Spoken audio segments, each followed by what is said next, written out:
Independent Senator Angus King also called out his colleagues. In an April interview, he spoke about what he views as Congress's dereliction of duty. And he has several cogent reasons why he thinks Congress hasn't acted like they should. So the first thing he said was he thinks his Republican colleagues just don't want to see or acknowledge what's going on.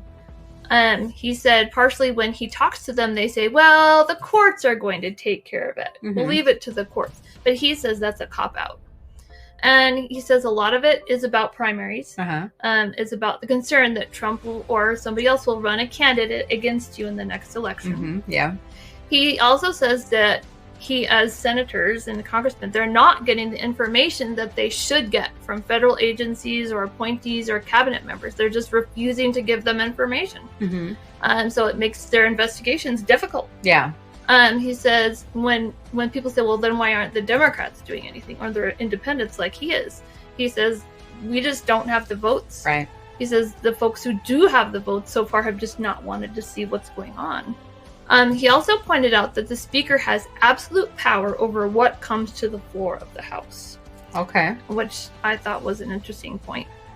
And he also said that historically, Congress has been slowly abdicating some of its congressional power over to the executive branch. For example, with the tariff power. They just decided, let's avoid the controversy, let's let the executive branch do it, then we don't have to take the heat. And he says that's a mistake. He says they need to go back to what it says in the Constitution. But finally, he said what it comes down to is a test between institutional loyalty, constitutional loyalty, and party loyalty. And too many chose party.